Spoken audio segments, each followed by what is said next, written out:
President Biden unveiled the final details of a plan addressing troubled pension funding for millions of workers. The new program within the American Rescue Plan seeks to help roughly 2 million employees and retirees avoid steep benefit cuts. It also aims to keep union pensions solvent through 2051.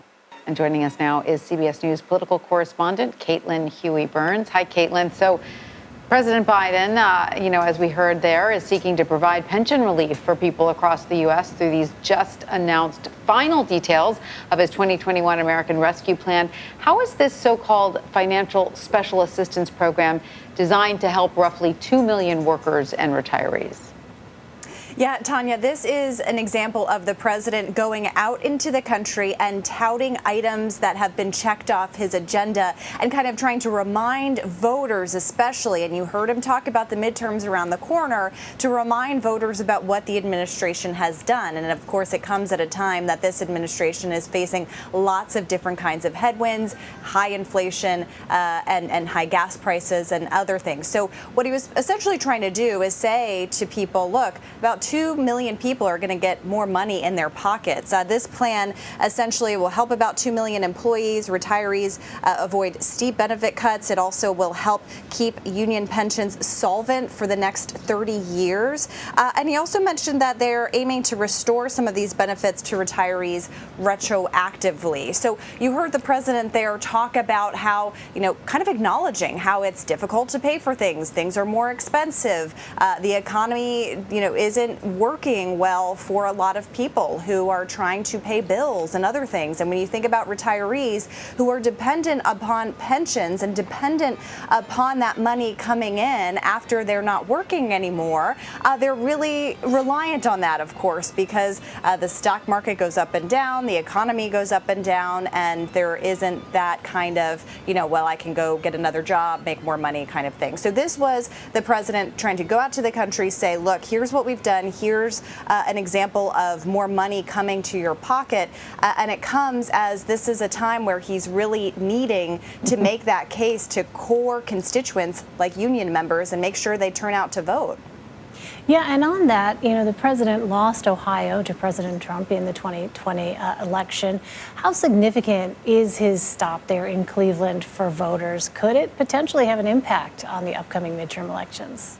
Elaine, it's really interesting because Democrats have lost Ohio on the presidential level for the past 2 cycles, but Biden has actually frequently visited Ohio while president, and he often goes there to kind of tout programs, infrastructure, other items to try to kind of get to those voters, even though we've seen them really leave the Democratic Party. There are 2 key contests to watch in Ohio this time around. First, of course, is that marquee Senate race with J.D. Vance and Tim Ryan, who is the Democrat running in that race.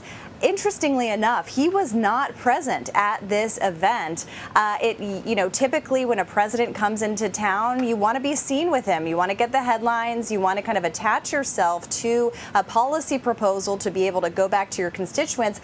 But Ryan cited scheduling conflicts. And this raises a question about, whether Democrats are going to want to campaign with this president, given all of the headwinds he's facing and his low approval rating. A lot of Democrats really want to localize their races. So we've done a lot of reporting on this, talking to different campaigns and different candidates, and it really just kind of depends on what situation you're in. So there will be times that Democrats say that they want to appear with the president if he's touting programs that they think they can run on, but they also are aware of kind of the liabilities that presents standing next to a president with a low approval rating as the economy, as most people are saying in polls, is just not working for them. And Caitlin, moving to another topic, we understand there'll be another change at the White House. Communications Director Kate Bedingfield is leaving. What do we know so far about this development?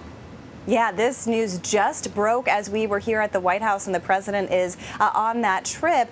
What's interesting about Bedingfield is she's been a longtime member of the president's inner circle, going back to the campaign where she was a communications director for the campaign, was traveling across the country with the president. Part of that campaign came here to the White House to lead the communications team. And, we often see in the middle of a president's tenure, there is often often shakeups, people, given their time and leave. But this does raise questions about whether there may be more departures on the horizon as we're heading into a midterm election that doesn't look good for Democrats, and whether they might not be able to get as much done if they lose control of Congress. So we're still, learning the details of this and kind of what she might do next. But this is certainly news coming from the White House, a member of the president's key team leaving and departing. All right, Caitlin Huey-Burns with the latest news out of the West Wing. Caitlin, thank you very much.